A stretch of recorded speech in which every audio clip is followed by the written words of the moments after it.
안녕하세요. 오늘의 뒷북 김지민입니다. 오늘 제가 소개해드릴 책은 위대한 상인의 비밀입니다. 이 책은 1968년 처음 출간되었고 현재까지 2,500만 부가 판매되었습니다.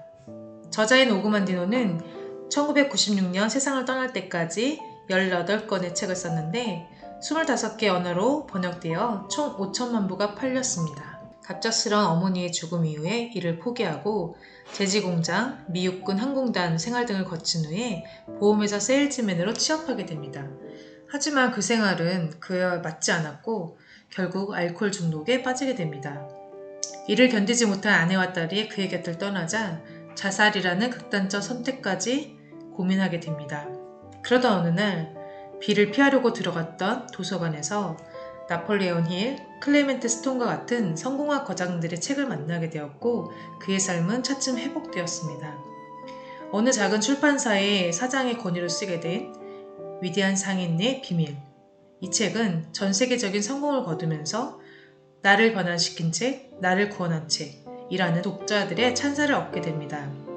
자신이 직접 겪었기에 더 큰 희망이 되는 오늘부터 나는 새로운 삶을 시작한다 는 오그만디노의 메시지는 반세기가 넘도록 여전히 독자들에게 큰 힘이 되어주고 있습니다.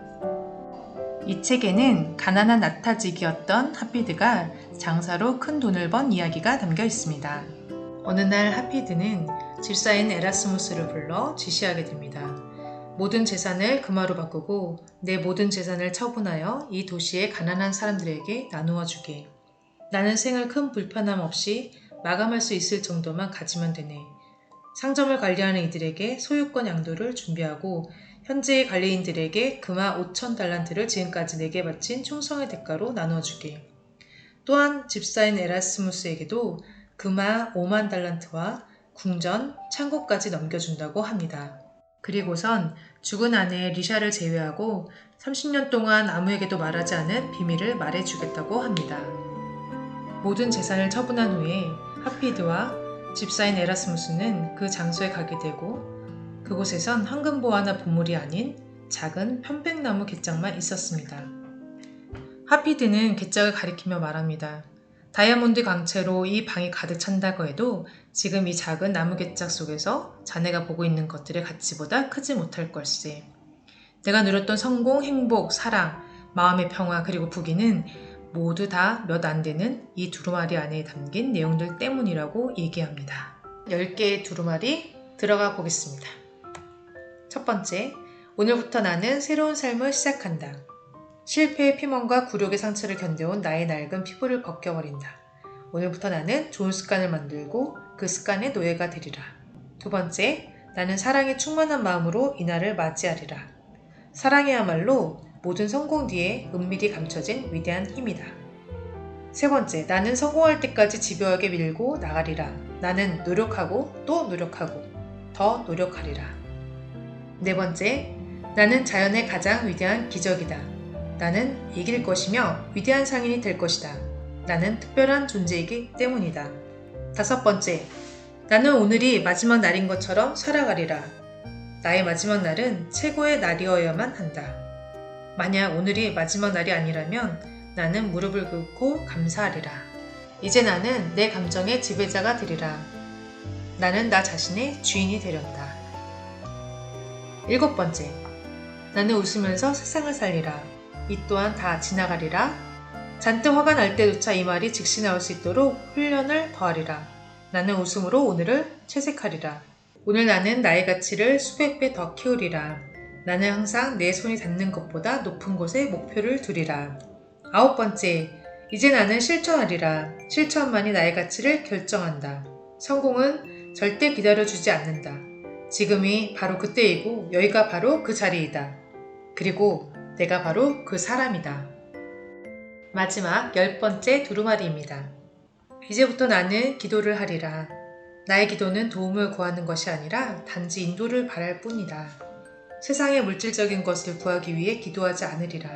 재산이나 사랑, 건강, 성공 또는 행복을 내 앞에 가져다 달라고 요구하지 않으리라.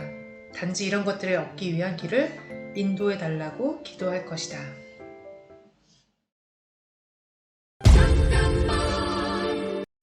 OKR을 잘하기 위해서는 OKR을 제대로 수립하는 것이 중요합니다. 그런데 이 OKR을 처음부터 제대로 만들기가 어려운 것도 사실이죠. 오늘은 키 리절트를 구체적이고 생생한 결과 이미지로 만들어 보는 것에 대해서 같이 알아보도록 하겠습니다. 혹시 야구 좋아하시나요? 저는 대전이 고향이라서 하나 이글스를 응원하고 있는데요. 최근에 하나 이글스의 성적이 좋지 않아서 그렇습니다만 성적이 연연하지 않고 저는 행복합니다.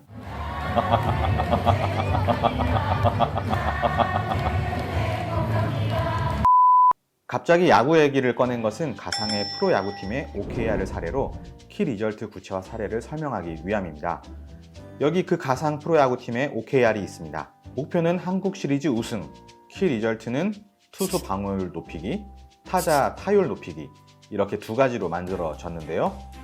야구에서 우승하기 위해서 투수는 잘 던지고 타자는 잘 치면 된다는 의미인 것은 알겠는데 키 리절트가 구체적이지 못하다는 것은 여러분들도 한눈에 아시리라 생각합니다. 그렇다면 키 리절트를 더 구체적으로 생생하게 만들려면 어떻게 해야 할까요? 네, 맞습니다. 바로 숫자로 표현하는 것이죠. 수치화된 지표는 그 어떤 것보다 구체적인 표현법입니다. 그래서 이렇게 키 리절트가 개선이 되었습니다. 그리고 다시 한번 물어봐야 합니다. 과연 이것으로 충분한가? 투수는 잘 던지고 타자는 잘 치는 것 말고도 우승에 한 걸음 더 나아간 그런 구체적인 이미지가 필요한 것이죠. 그래서 추가된 키 리절트가 바로 홈 경기 승률 70%, 메이저리그 투수 1명 영입인데요. 투수와 타자가 잘하는 것 외에도 승리의 확률을 높이는 그런 키 리절트의 구체화 사례를 볼 수가 있었습니다. 키 리절트는 먼저 목표를 정하고 그 결과를 점점 구체화하는 것을 팀원들과 반복적으로 꾸준하게 훈련해야 합니다. OKR을 수립한다는 것은 분명 어려운 일입니다. 누구나 만족할 만한 OKR을 수립한다는 것 자체가 어쩌면 불가능할 수도 있습니다. 그럼에도 불구하고 이루고자 하는 목표와 결과를 끊임없이 구체화하다 보면, 그리고 그 목표를 향해서 뚜벅뚜벅 나아가다 보면 어느새 여러분들의 OKR은 이룰 수 없는 먼 목표가 아니라 정말 손에 아슬아슬하게 닿을 것만 같은, 조금만 더 하면 이룰 수 있을 것만 같은 그런 OKR이 되리라 믿습니다. 오늘의 OKR 팁은 여기까지입니다. 감사합니다.